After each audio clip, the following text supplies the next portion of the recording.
Radio Infinita, idioma universal, con el auspicio de BCI Corporate and Investment Banking y habla ilimitado con los nuevos planes empresas smartphone de Entel Empresas, presentan Mirada Financiera. La periodista Paulina Yarur analiza los principales hechos que mueven a los mercados financieros de Chile y el mundo. ¿Cómo están? Bienvenidos, comienza Mirada Financiera. Ya estamos en diciembre, en este martes 2 de diciembre de 2014, transmitiendo desde el piso 15 del edificio corporativo BCI. Y hoy me acompaña Nicolás Greich, analista senior de BCI Asset Management. ¿Cómo estás, Nicolás? Bienvenido. Muchas gracias. En un día que ha estado teñido por cifras internacionales, vamos a ver, ¿no es cierto?, qué pasó con el PMI en Europa. No le fue muy bien a esa zona. Es una semana también donde el jueves, si no me equivoco, es la reunión del Banco Central Europeo. Vamos a ver cuáles son las apuestas. ¿Qué irá a hacer Mario Draghi? ¿Irá realmente a dar a conocer un mayor estímulo monetario? Están todos ahí expectantes respecto a lo que puede decir nuevamente y bueno, mantiene ahí la tensión en el mercado desde que asumió ya con su frase que iba a hacer todo lo necesario para sacar adelante a Europa y bueno, y últimamente con lo que ha pasado respecto al posible estímulo monetario que ya irá a comenzar el próximo año. Exactamente, también hay noticias con respecto a los commodities, se sigue bajando el precio del cobre, también tenemos una baja importante, siguen bajando el precio de los combustibles, del petróleo y también el dólar ha subido de una manera muy importante, fue la tónica también del día de hoy. Pero antes, Nicolás, vamos a entregarle a nuestros auditores cuáles son los indicadores, cuáles son las bolsas, cómo se han desenvuelto en este martes 2 de diciembre de 2014. Partimos con Asia, plazas ya cerradas, el Nikkei avanzó un 0,42%, hay noticias también con respecto a Japón, luego que Moody's bajara la nota de esa nación y tenemos también, creo que este fin de semana, Shinzo Abe va a ver qué pasa con el Parlamento, qué pasa con sus reformas económicas. El Hang Seng de Hong Kong también avanzó un 1,23% y Shanghái más arriba todavía, un 3,11%. Europa tenemos el FTSE 100 de Londres que avanzó un 1,29%, el CAC 40 de París también avanzó un 0,25%, el DAX alemán abajo un 0,30% y el IBEX 35 un 0,72% arriba. En Estados Unidos las plazas están subiendo hasta ahora, el Dow Jones un 0,36%, Standard & Poor's 0,47%, Nasdaq 0,56%. Y también en Santiago el IPSA está subiendo un 0,20% y el IXPA también aumenta un 0,18%. El que volvió a bajar, lo decíamos al principio del programa, fue el cobre, la Bolsa de Metales de Londres. Tenemos... que raro que tengo una fuerte alza, pero después parece que los futuros eran una baja. ¿Qué valores tienes tú? Que sigue bajando, ¿no es cierto?, el cobre. Sí. Tenemos, si bien al cierre, obviamente que avanzó con respecto al día de ayer, en 1,10%, un 2,92%, a lo mejor lo que leí yo fueron los futuros, que bajaba nuevamente. También el dólar moderoso avance en 6,14 comprador y 6,14,3 vendedor. Bueno, partimos con noticias del mundo, como decíamos, que tiene que ver, ¿no es cierto?, con el PMI, ¿no es cierto?, en Europa, pero también hay buenos datos con respecto al desempleo en España. Partimos con las buenas noticias porque el desempleo en España baja en casi 15.000 personas en noviembre, el mayor descenso desde 1996.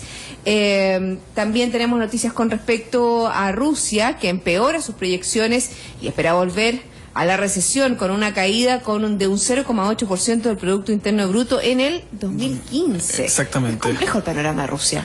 Está muy duro.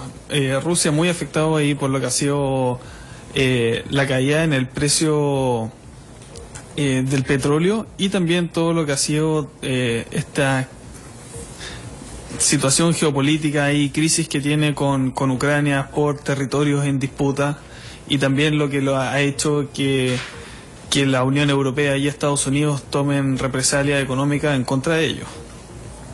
Entonces todo esto obviamente ha afectado lo que es la actividad en Rusia. Vimos también cómo su moneda se ha depreciado con fuerza este año. Solamente ya el último mes lleva una caída de cerca de un 8% y en lo que va del año es cerca de un 60% lo que se ha depreciado.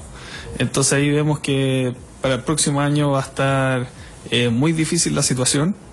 Se esperaba sobre que fuera todo también difícil. el precio del petróleo también le afecta mucho. Sabemos que Rusia es un productor importante de petróleo y obviamente que ya sigue bajando luego que la OPEP decidiera mantener la producción. Sí, la OPEP, como decía, se reunió la semana pasada y decidieron mantener el techo de producción en los 30 millones de barriles diarios, y con eso, bueno, causó que un desplome inmediato nuevamente de los precios del tanto del Brent como del WTI.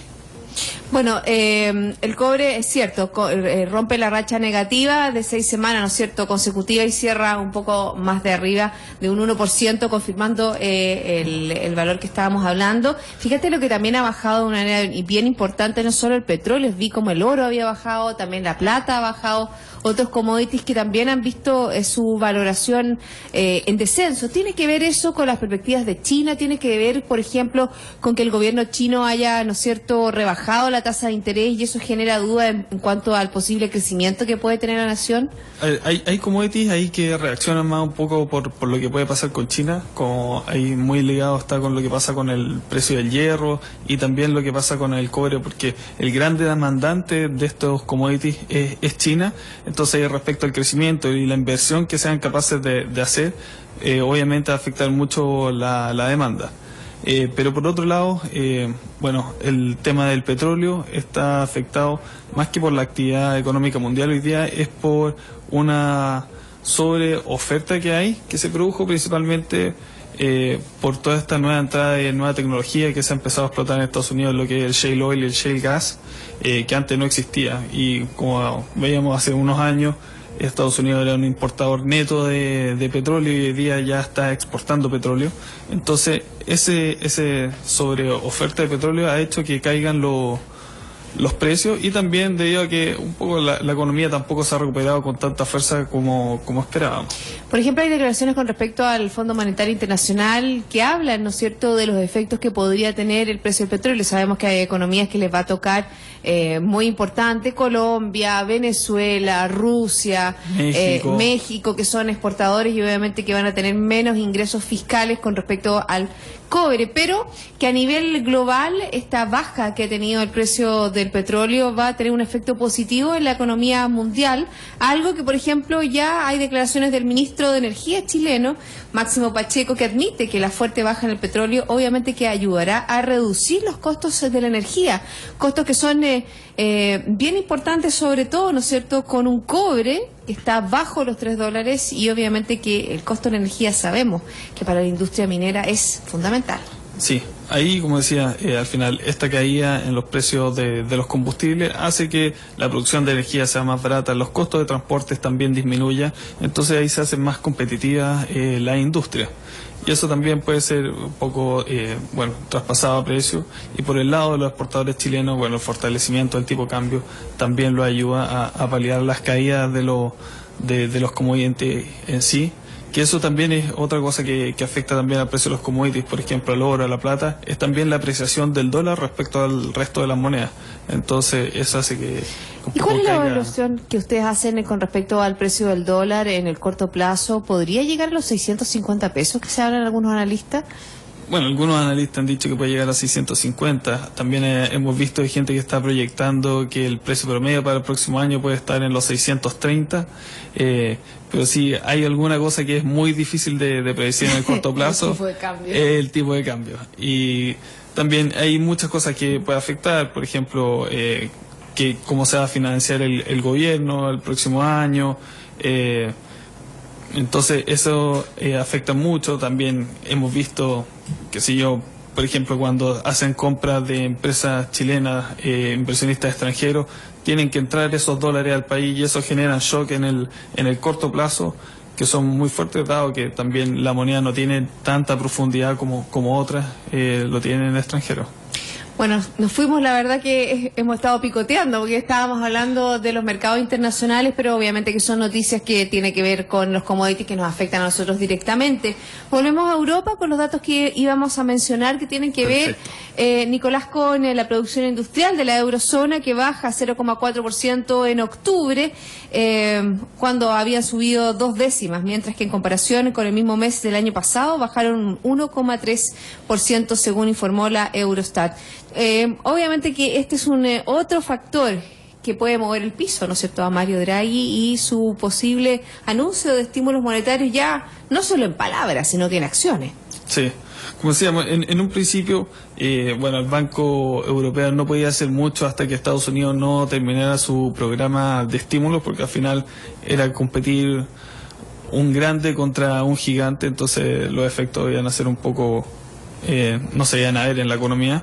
Y hoy día ya estamos cada vez más cerca de que pueda empezar a tomar acción, y especialmente, como decías tú, con cifras de que dan un poco, dan a conocer la debilidad con la que está Europa, que si bien ha ido mejorando, pero tampoco ha tenido este gran boom, gran recuperación que a lo mejor algunos esperaban. Pero de Que todas bajen los maneras, precios mejorando. industriales refleja, ¿no es cierto?, que todo lo que es la economía y que todo lo que es en fondo la venta y compra de productos es más flojo. Sí, sí, efectivamente. Un poco ahí da cuenta de esta como debilidad con que se encuentra la economía, y un poco también de la demanda que hay por los productos. Usted cuando hace una evaluación, ¿no es cierto?, cuando recomiendan Europa o no, de mirar a Europa, ¿cuál es la visión que tienen? ¿Optimista, selectivo en algunos países? ¿Cómo hacen esa evaluación? Sí, mira, la visión es optimista, especialmente por lo que puede hacer el Banco Central, también porque las valoraciones de las empresas todavía están atractivas. También hay que tener en cuenta que las ¿Pero empresas... empresas de qué países? Bueno, uno de los que se ha visto muy beneficiado ha sido Alemania, y especialmente por la gran industria que tiene y toda la exportación que tiene. Si bien mucha de esa exportación es a mismo Europa, también tiene gran exportación a nivel mundial, y vemos todas las automotoras alemanas, lo eficientes que son, y también cómo se ven beneficiados con una depreciación del euro. ¿Cuánto está el euro? Está en 1,24. La verdad que valores mínimos en muchos años. mucho Y dicen tiempo. que puede llegar incluso a 1,10 o eso es muy abajo. No debería, especialmente porque estamos viendo hoy día las dos fuerzas. Por un lado, es que se aprecia el dólar respecto al resto de las monedas. Hemos visto que durante el año el dólar index se ha depreciado en un 8%, entonces el dólar se ha apreciado cerca de un 8% respecto al resto de las monedas. Y por otro lado, el Banco Central Europeo, al inyectar, cuando comience este programa de estímulo extraordinario, va a generar una depreciación de su moneda. Entonces ahí vamos a tener, por un lado, el dólar apreciándose, y por el otro lado, la fuerza del Banco Central Europeo para depreciar también su moneda. Y esto debería hacer nuevamente más competitiva la industria europea, y con eso poder llegar a los mercados a precios más bajos y generar mayor demanda por sus productos. Tú hablaste de Alemania, ¿no es cierto?, y de las empresas alemanas. ¿Qué pasa con las empresas de otras partes del mundo? ¿Qué pasa con España? Que la verdad que si uno empieza a hablar de las cifras, tiene un desempleo sobre el 20% aún, pero sus indicadores muestran, ¿no es cierto?, una mayor fortaleza. Este apriete de cinturón muestra un poco cómo las cifras en la economía de España son mucho mejores que las del resto de Europa. Exactamente. Ahí hoy día tenemos la evidencia de que al final como decías tú, este apriete de cinturón que hicieron los españoles, que fue muy duro, pero que muchas otras economías no han hecho, como ha sido el caso de Francia, hoy día está dando frutos. Hemos visto mejoras en las cifras, el desempleo ya ha comenzado a disminuir, efectivamente desde hace tiempo que ya viene disminuyendo, y por otro lado tenemos economías como la de Francia, que al final en su minuto tenían la voluntad de hacerlo, pero después no tuvieron el apoyo político para realizar estos cambios. Al final no se realizaron, y hoy día vemos cómo están mucho más atrás respecto a los resultados en las cifras económicas, que es lo que ha ido avanzando España. ¿Qué pasa con Italia? ¿Cómo lo ven ustedes? Italia ahí, bueno, todavía tiene muchos Está en cambios recesión por hacer. Italia. Sí, sí. Tiene ahí muchos cambios por hacer. El lado político siempre es muy difícil en Italia. Ahí... Pero ha estado bastante más regular que años anteriores. ¿Te acuerdas cuando estaba Cavalieri, cuando estaba Silvio Berlusconi, cuando fueron cambiando? ¿Te acuerdas una serie de crisis políticas que tenía en vilo, ¿no es cierto? También no solo la política, se sino la caía economía. el gobierno constantemente. Efectivamente ahora hay mucho mayor respaldo. Pero también para lograr este respaldo no se ha podido ser tan agresivo en las reformas que se deberían llevar a cabo. que también no sirve de nada ser tan agresivo en las reformas si que después no está el apoyo político y la voluntad del país para llevarla a cabo, porque lo que termina pasando es que se terminan cayendo los gobiernos. Hablemos de Japón, hablando de caída de gobierno, que la verdad que enfrenta días cruciales, porque anunciábamos, ¿no es cierto?, que luego de que el país reflejara cifras, estuviera en recesión, que viéramos, ¿no es cierto?, cómo las medidas de Shinzo Abe no habían logrado el impacto que tuvieron en un comienzo, sobre todo por algo muy específico, que fue el alza IVA. Tuvo que retrasarla para el 2015, ¿no es cierto? Tuvo una primera alza de un 5 o un 8%, pero ya llegar al 10 se hizo cada vez más inviable. Pero ¿qué pasa con Japón? Porque, por ejemplo, tenemos que Moody's baja la nota de 5 bancos tras la degradación de la nota soberana. ¿Se le pone piedra en el camino a Shinzo Abe? ¿Se le hace más complejo en este cambio de gobierno que tiene que hacer? Se le hace más difícil. Y ahí, bueno, él lo que hace es un poco pedir este voto de confianza al Parlamento para poder seguir hacia adelante con la reforma y sacar adelante la economía japonesa, que ha estado constantemente en recesión y le ha costado partir. Y en un principio con el gobierno de Shinzo Abe vimos que era medida más de verdad, con mayor peso, pero que igual le ha costado mucho sacarlo adelante. Lo que sí ha sido positivo ha sido la depreciación de la moneda que ha tenido. Vimos el yen como se ha disparado por sobre los 110 yen por dólar, y eso también ayuda a la economía a hacerse más competitiva, específicamente también en lo que ha sido competencia con Corea respecto a la producción de electrónica, y eso puede darle un poco más de actividad a la economía. Bueno, veíamos, ¿no es cierto?, cómo Japón tiene algunas dificultades con respecto a la moneda, y también, ¿no es cierto?, como algunas zonas europeas, con algunos países específicos de Europa, están teniendo problemas por estas reformas estructurales, porque en esencia es eso lo que necesita Japón. Hay mucha reforma que no se ha hecho, y obviamente que solamente entregar dinero a la economía no es la única respuesta, ¿no es cierto?, ante una crisis económica. Exactamente. Nicolás, vamos a una pausa, ¿te parece? Perfecto. Y yo les quiero comentar que en sus decisiones financieras, BCI Corporate and Investment Banking está junto a usted con un modelo de atención integral único que aporta valor y una ejecución distintiva. Sentémonos a conversar. Y nuevos planes empresas smartphone de Entel Empresas. Planes para hablar ilimitadamente a móviles de cualquier compañía y red fija y navegar desde 5 hasta 8 gigabytes mensuales. Entra al cotizador online de entel.cl/empresas, combina tus planes y descubre atractivos descuentos por volumen. También contrátalos llamando al 600-3600-030. Entel Empresas. Ya volvemos con más Mirada Financiera.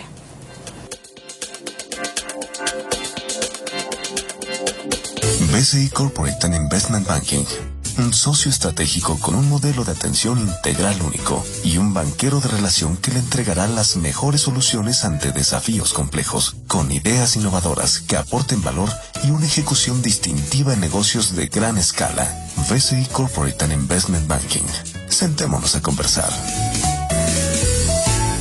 Llegó la oportunidad que tu empresa estaba esperando. Planes para hablar ilimitadamente. Sí, ilimitadamente a móviles de cualquier compañía y red fija y navegar desde 5 hasta 8 gigabytes mensuales. Conoce los nuevos planes Empresa Smartphone que Entel Empresas diseñó especialmente para tu negocio desde 49,990 pesos. Entra a nuestro cotizador online, combina tus planes y descubre atractivos descuentos. Contrátanos llamando al 600-3600-030. Entel Empresas. Cargo fijo mensual incluye llamadas originadas y terminadas en Chile en una cantidad ilimitada de minutos, hasta 150 números de destino distintos en un mes. Más info en entel.cl. Porque vivimos en la era de la alta definición, Samsung creó el nuevo Galaxy Note 4 con pantalla HD Super AMOLED para que vivas una experiencia visual increíble. Samsung Galaxy Note 4. Do you know?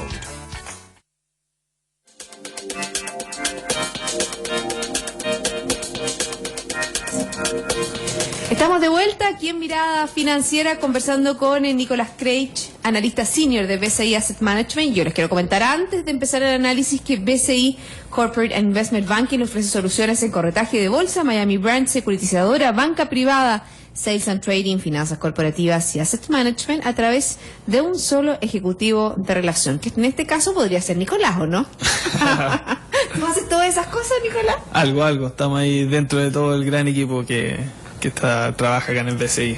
Volvamos a la economía local. Tenemos cifras que, si bien son de la CEPAL, nos tocan a nosotros fuertemente, que tienen que ver con un nuevo recorte que hace la CEPAL de crecimiento de Chile para este año y la ubica en un 1,8%. No tiene nada nuevo, pero obviamente que es otro organismo internacional que baja la proyección de crecimiento de nuestro país. La tenía antes en un 3% y ahora la ubica en un 1,8%. Sí, efectivamente, nuevamente otra organización más que viene a confirmar también lo que se ha venido hablando acá en el país y que otras organizaciones han estado proyectando para Chile para este año y también para el próximo año. Viene en línea con lo que son las proyecciones de los analistas, que deberíamos estar creciendo este año bajo un 2%, cercano entre un 1,7 y un 1,9%.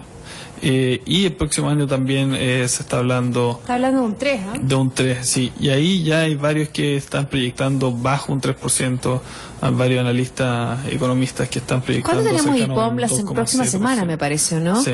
Y ahí también hoy día salió un análisis de varios analistas, 2 de ellos panelistas de nuestro programa, haciendo un análisis, estaban los dos Alejandro, haciendo un análisis de que cómo recortaría el IPOM la proyección de crecimiento de nuestro país. Tenemos a Alejandro Alarcón, que la ponía entre un 2,5 y un 3,5, perdón, no, 2,75 y 3,75, y Alejandro Fernández, que era más pesimista, hablaba de un 2,5 y un 3,5%. Y ahí también tenemos, ¿no es cierto?, la proyección de la baja de tasas. ¿Cómo lo evalúan ustedes? ¿Cuáles son las proyecciones que tienen? Sí, bueno, respecto a lo que podría pasar con bajas de tasa, probablemente no vaya a ocurrir en el mediano plazo, a menos de que se produzcan como shocks muy fuertes, o sea, cambios que sean todavía mayores. Hoy día todavía vemos que la inflación está bastante alta para este año, pero sin embargo las proyecciones ya para el próximo año están por debajo del 3%, entonces por ese lado el Banco Central tiene espacio para hacer modificaciones ahí a la tasa política monetaria, pero también tampoco hay tanto espacio más allá, o sea, ¿qué tanto más estímulos puede realizar el Banco Central por medio de baja de tasa cuando finalmente lo que se tiene que fomentar un poco más es la inversión y cambios más estructurales de fondo para hacer más competitivo el país, la industria, como son bajar los costos de la energía, destrabar los proyectos que han estado en carpeta hace tanto tiempo que se han ido retrasando, y muchos de estos proyectos también con este retraso alzan costos que se han visto,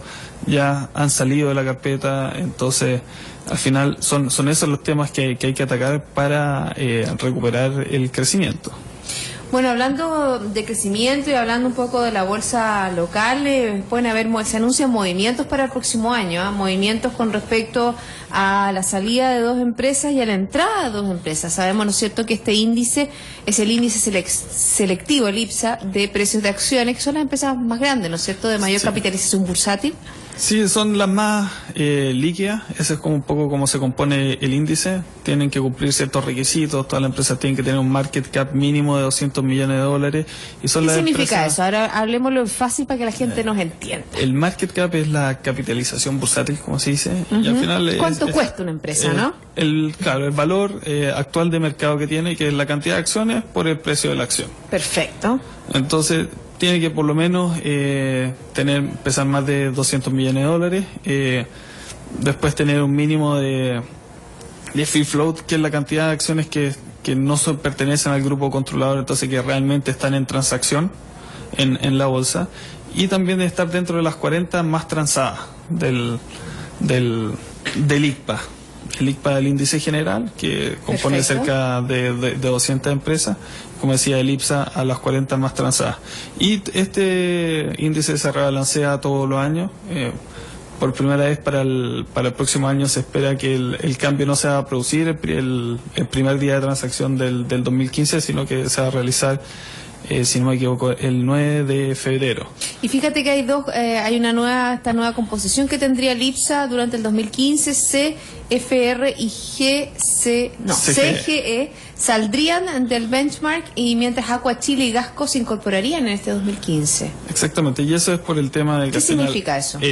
como CFR y CGE fueron objetivos de OPA, y hoy día tenemos un nuevo grupo controlador y que controla casi prácticamente el 100% de la compañía, ya no son acciones líquidas, entonces ya nos corresponde para que no cumplen con los requisitos para estar dentro del IPSA. Y entonces las acciones que estarían entrando serían Aqua Chile y, como decía Casco, que son de las acciones del ICPA que no están hoy día en el IPSA, son las que más han transado durante el año. De todas maneras, igual todavía falta harto por ver, porque como no es un promedio total de las transacciones del año, sino que cada trimestre que se acerca hacia final de año tiene un mayor peso respecto al cálculo de las transacciones del año. Entonces, al final de este mes de diciembre todavía se pueden producir ahí algunos cambios, pero lo más probable es que las empresas que entren sean Aqua Chile y Gasco. Hablemos un poco de nuestra economía, pero cómo nos miran afuera, porque la verdad que durante la semana pasada sabemos, ¿no es cierto?, lo hemos dicho en este programa, que Chile emitirá deuda en el mercado internacional, y la semana pasada hubo un roadshow en Europa y Estados Unidos. Pero el gobierno, a través de palabras del subsecretario de Hacienda, Alejandro Mico, dijo que todavía no decide cuándo colocará el bono, pero dice que el mercado lo mira con muy buenos ojos. Sabemos, ¿no es cierto?, que a lo mejor es la prueba de fuego de los mercados internacionales, de cómo ven, ¿no es cierto?, esta desaceleración de nuestra economía. Claro.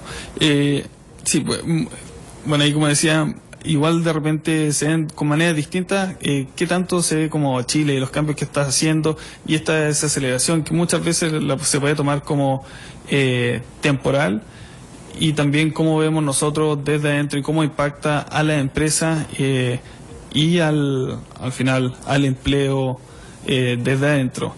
Muchas veces cuando uno habla con los inversionistas extranjeros ven positivos estos cambios, dicen, no es tan malo subir los impuestos para invertirlo en educación, al final un sacrificio que hace un par de años por muchos beneficios que pueden venir hacia adelante. Entonces por ese lado muchos inversionistas extranjeros lo ven como con algo no tan malo y algo temporal, pero también hay que tener en cuenta al final cuál es el impacto real que tiene, cómo se va a ver esto realmente en los próximos años y qué tanto afecta al empleo internamente. Fíjate que aquí también, con respecto a lo que tú estás hablando, hay declaraciones que acaban de salir con respecto a la CEPAL, porque la secretaria ejecutiva de la Comisión Económica para América Latina y el Caribe, la CEPAL, Alicia Bárcena, defendió hoy las reformas del gobierno, cuestionando de paso el por qué no se hicieron cuando Chile estuvo mejor económicamente. O sea, obviamente que ahí también está lo que se ha discutido,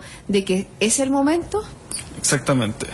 O sea, ya veníamos, se debería venir una desaceleración por esta caída en los precios de los commodities y que se veía venir una menor inversión, pero hacer tanto cambio muy junto es como ponerle un freno más fuerte a la economía, y por eso partimos del año, si bien se veía venir esta reforma tributaria, partimos con un crecimiento, como decíamos, cercano a un 3%, pero hoy día la cifra está bajo el 2%.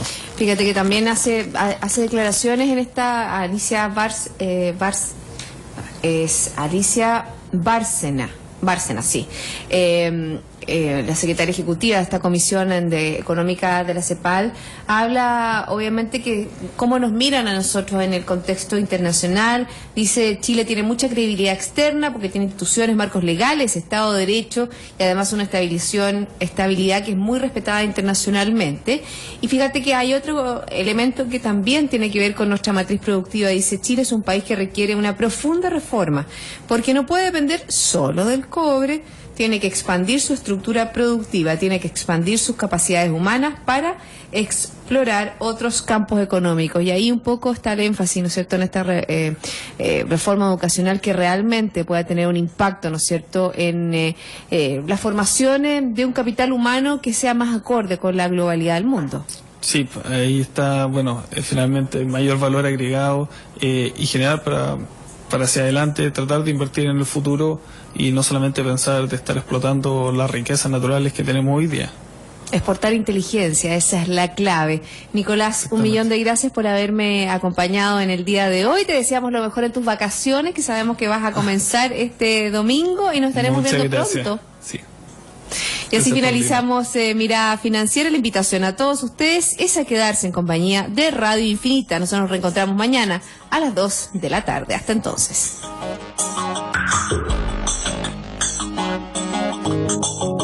Radio Infinita, idioma universal, con el auspicio de BCI Corporate and Investment Banking y habla ilimitado con los nuevos planes Empresa Smartphone de Entel Empresas, presentaron Mirada Financiera, el análisis de los principales hechos que mueven a los mercados financieros de Chile y el mundo.